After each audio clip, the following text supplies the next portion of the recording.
সব ইবাদত হতে উত্তম হলো নামাজ, সব দৌলত হতে উত্তম হলো নামাজ। আলহামদুলিল্লাহি রাব্বিল আলামিন ওয়াসসালাতু ওয়াসসালামু আলা সাইয়্যিদিল মুরসালিন, আম্মা বা'দ, ফাআউযু বিল্লাহি মিনাশ শাইতানির রাজীম। বিসমিল্লাহির রহমানির রহিম। আসসালাতু ওয়াসসালামু আলাইকা ইয়া রাসূলুল্লাহ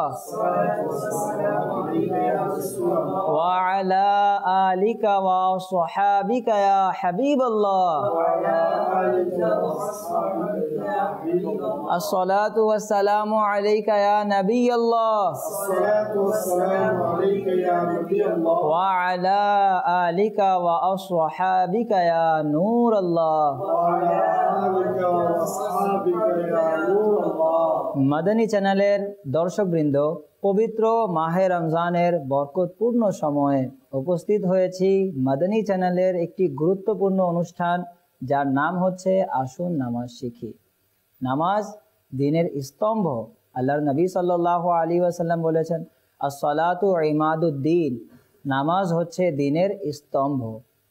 তো ইনশাআল্লাহুল কারীম আমরা নামাজ সম্পর্কে শুনবো। তার আগে সেই নবী রহমত রাসূলুল্লাহ সাল্লাল্লাহু আলাইহি ওয়াসাল্লামের দুরূদ শরীফ পাঠ করার একটি ফজিলত আমরা শুনে নেই। প্রিয় নবী সাল্লাল্লাহু আলাইহি ওয়াসাল্লাম বলেন, মান ক্বালা আল্লাহুম্মা সাল্লি আলা মুহাম্মদ ওয়া আনজিলহুল মাকআদাল মুকাররাবা ইনদাকা ইয়াউমাল কিয়ামাহ। রাসূলুল্লাহ বলেন, যে ব্যক্তি এই দুরূদ শরীফ পাঠ করবে, আল্লাহুম্মা সাল্লি আলা মুহাম্মদ ওয়া আনজিলহুল মাকআদাল মুকাররাবা ইনদাকা ইয়াউমাল কিয়ামাহ ওয়াজাবাত লাহু শাফাআতি, তার উপরে আমার শাফাআত ওয়াজিব হয়ে যায়। সুবহানাল্লাহ। সাল্লু আলাল হাবিব সাল্লাল্লাহু তাআলা আলা মুহাম্মদ সাল্লাল্লাহু আলাইহি ওয়াসাল্লাম।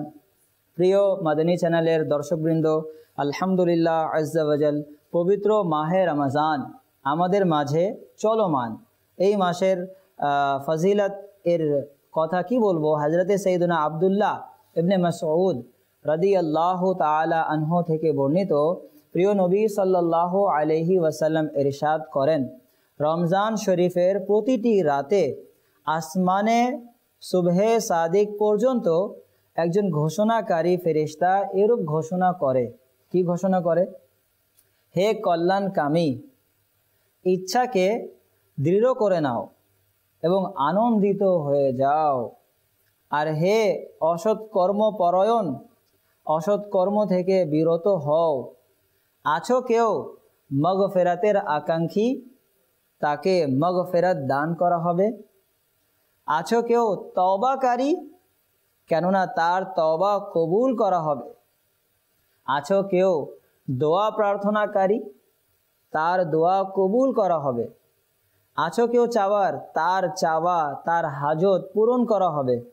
আল্লাহ রাব্বুল আলামিন রমজানুল মুবারকের প্রতিটি রাতে ইফতারের সময় 60,000 গুনাহগারকে দোজখ থেকে মুক্তি দান করেন এবং ঈদের দিন পুরো মাসের সমান সংখ্যক গুনাহগারকে ক্ষমা করে দেয়া হয়।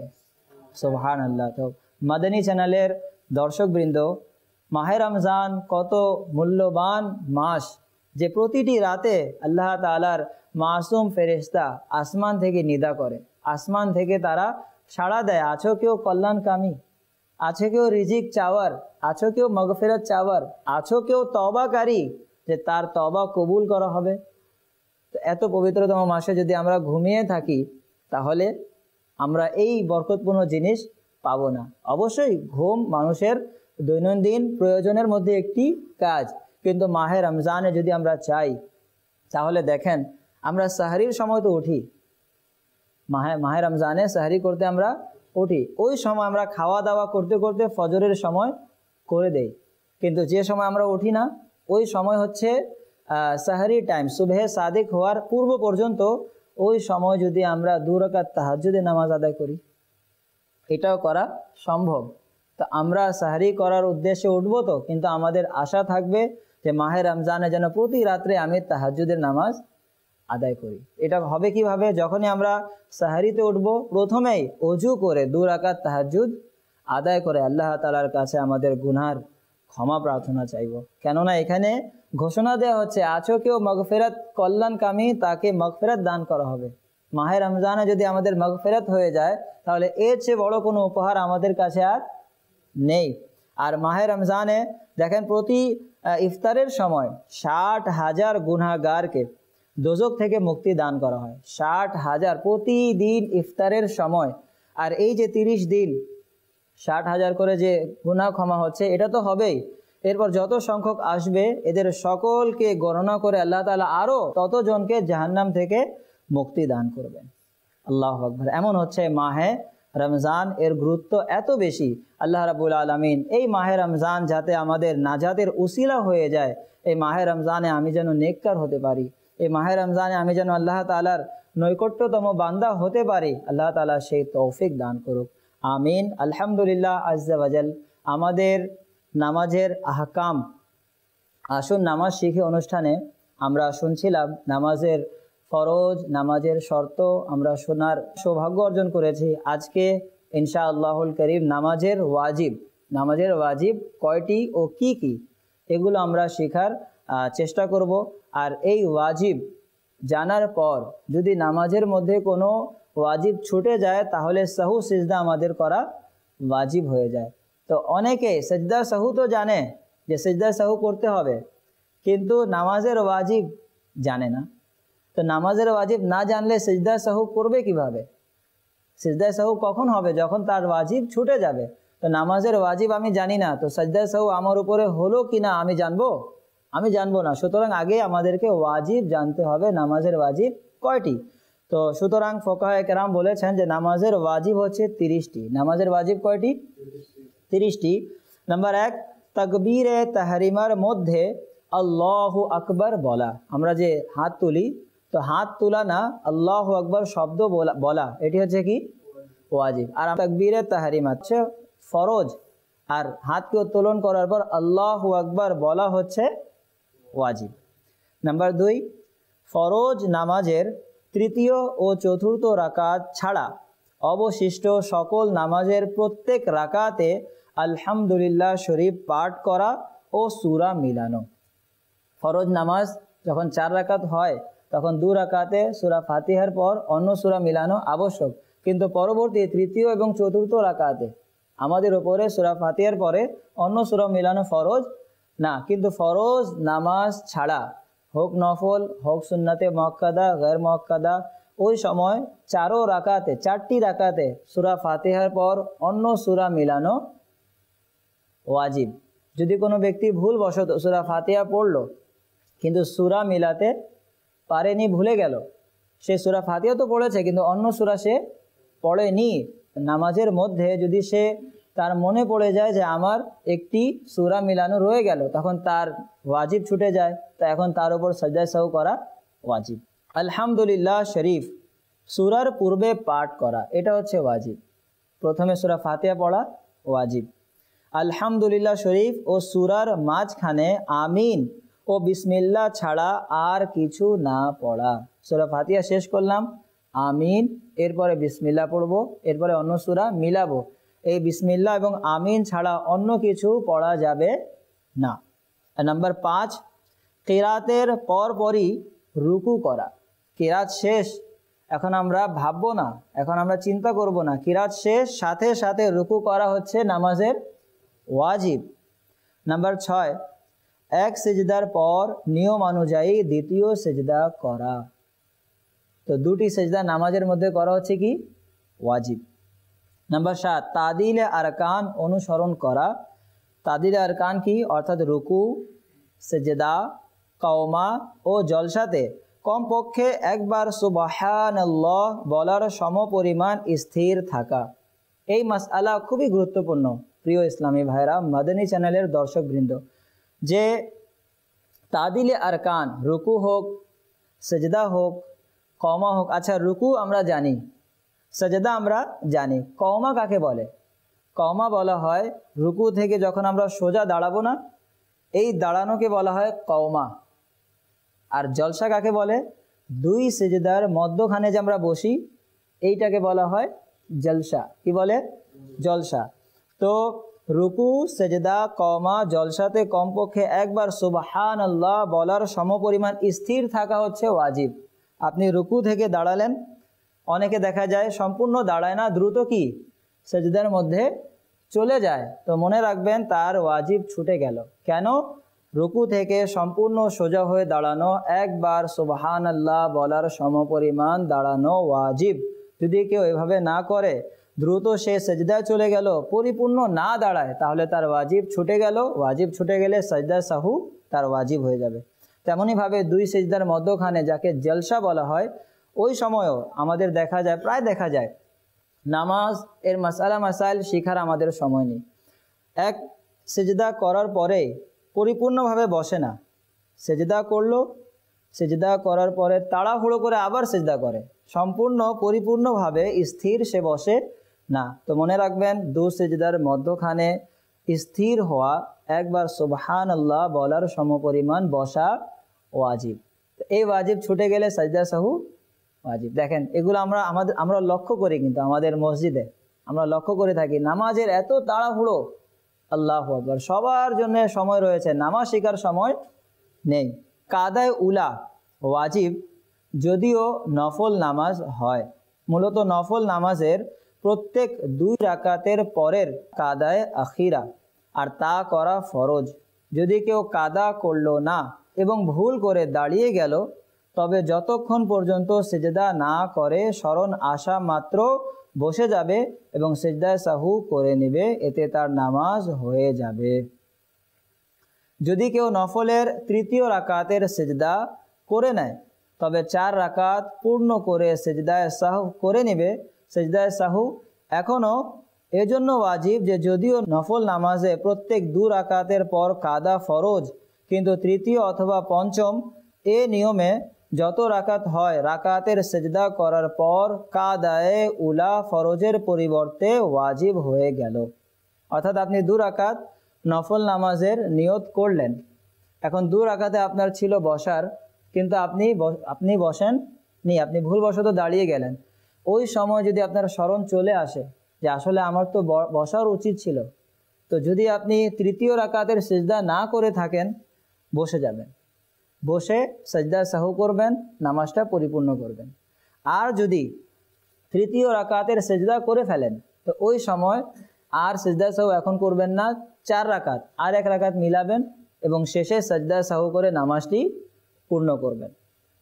ফরজ, বিতর ও সুন্নাতে মুআক্কাদার মধ্যে তাশাহুদ অর্থাৎ আত্তাহিয়াতু লিল্লাহি ওয়াস সালাওয়াতু ওয়াত তাইয়্যিবাত এরপর কিছু না পড়া, এটাও হচ্ছে ওয়াজিব। ফরজ নামাজে যখন 4 রাকাত বিশিষ্ট নামাজ হবে, বা ভিতরের নামাজ যেহেতু 3 রাকাত, তো ওইটাতেও 2টি কাদা থাকে। কাদা কাকে বলা হয়? 2 রাকাতের পর যে বসি তাকে বলা হয় কাদায় উলা, আর 4 রাকাতে যে বসি তাকে বলা হয় কাদায় আখিরা। 4 রাকাতে 2টি কাদা, প্রথম যে বসি তার নাম হচ্ছে কাদায় উলা, তার নাম কি? কাদায় উলা। আর শেষে বসি তার নাম হচ্ছে কাদায় আখিরা, তার নাম কি? কাদায় আখিরা। তো ফরজ, বিতর বা সুন্নাতে মুআক্কাদার মধ্যে তাশাহুদ এরপর কিছু না পড়া, ওই সময় তাশাহুদের পর দাঁড়িয়ে যাওয়া আমাদের উপর ওয়াজিব। যদি কিছু পড়ি তাহলে সাজদা সাহু ওয়াজিব হবে। আচ্ছা, উভয় কাদা বা বৈঠকে তাশাহুদ পরিপূর্ণভাবে পাঠ করা, যদি একটি শব্দ ছুটে যায় তবে ওয়াজিব তরক হয়ে যাবে, সেজদায় সাহু ওয়াজিব হয়ে যাবে। তাশাহুদ আমরা পড়লাম, একটি শব্দ ছুটে গেল, তাহলে আপনার উপর আবার সেজদা সাহু ওয়াজিব। তাশাহুদ পড়বেন, পরিপূর্ণ পড়বেন, পরিপূর্ণভাবে তাশাহুদ পড়া হচ্ছে ওয়াজিব। তো সুতরাং আমাদেরকে খুবই মনোযোগের সাথে নামাজ আদায় করতে হবে, যাতে আমাদের তাশাহুদের কোনো শব্দ ছুটে না যায়। যদি ছুটে যায় তাহলে সাজদা সাহু ওয়াজিব হয়ে যাবে। ফরজ, বিতর ও সুন্নাতে মুআক্কাদার নামাজে কাদায় উলা বা প্রথম বৈঠকে তাশাহুদের পর যদি কেউ অন্য মনস্ক হয়ে ভুলে আল্লাহুম্মা সাল্লি আলা মুহাম্মদ অথবা আল্লাহুম্মা সাল্লি আলা সাইয়্যিদিনা বলে ফেলে, তবে তার জন্য সেজদায়ে সাহু করা ওয়াজিব হয়ে যাবে।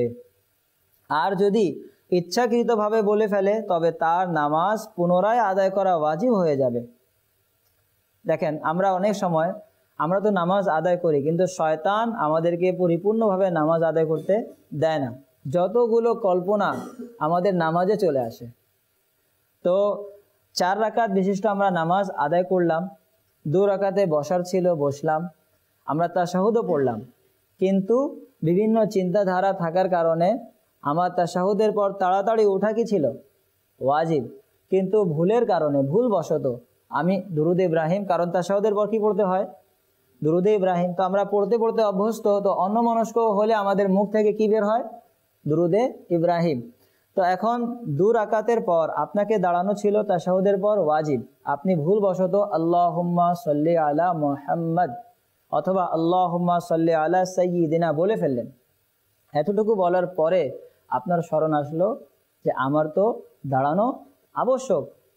তো এখন আপনি দাঁড়িয়ে যাবেন এবং নামাজ আদায় করবেন, শেষে সিজদায় সাহু করবেন।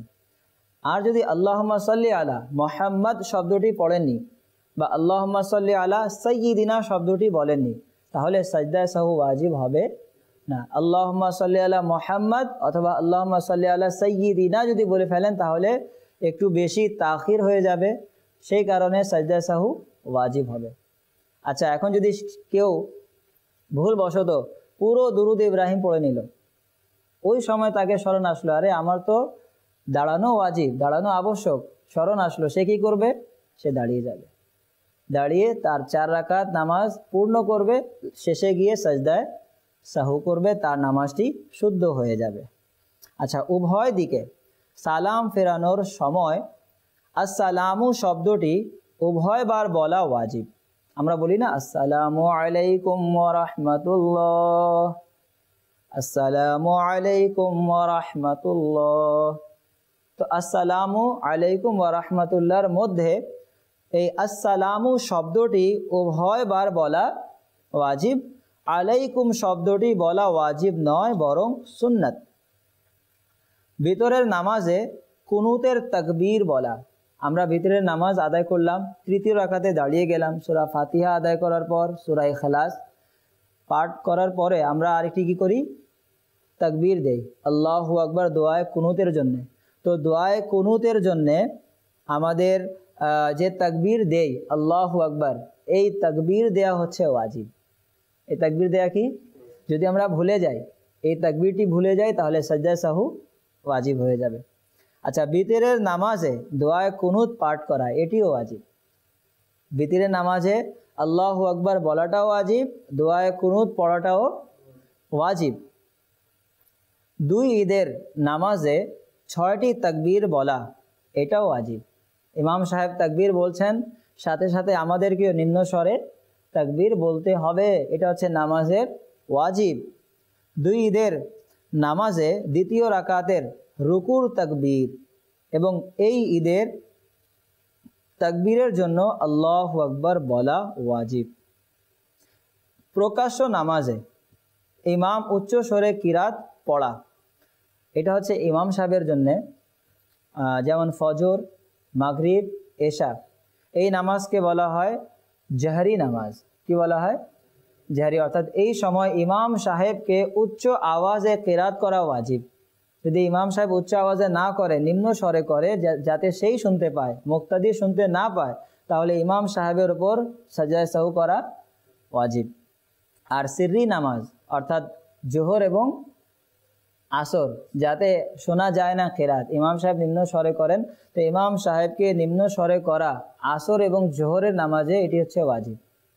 দৈনিক কয় ওয়াক্ত নামাজ? 5 ওয়াক্ত। 5 ওয়াক্তের মধ্যে ফজর, মাগরিব, এশা জোরে কিরাত করা ইমামের ওপর ওয়াজিব, আর জোহর এবং আসর এই নামাজটি নিম্ন স্বরে তিলাওয়াত করা ইমামের ওপর ওয়াজিব।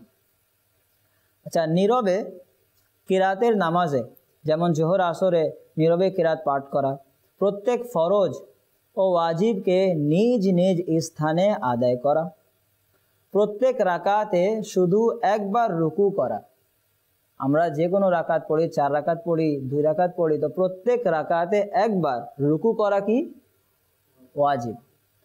আচ্ছা, প্রত্যেক রাকাতে 2 বার সেজদা করা ওয়াজিব, অর্থাৎ 1 রাকাতে একবার রুকু করা আর ওই 1 রাকাতে 2 বার সেজদা করা ওয়াজিব।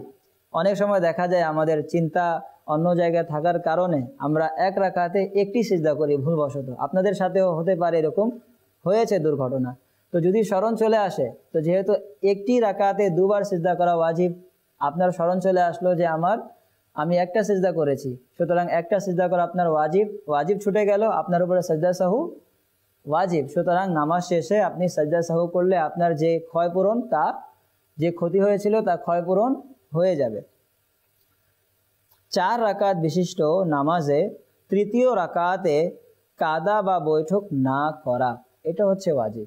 4 রাকাত নামাজ আদায় করলাম, 2 রাকাতে বসা কি ওয়াজিব, তৃতীয় রাকাতে যাতে না বসে। যদি ভুলবশত বসে যান, সাথে সাথে দাঁড়িয়ে যাবেন।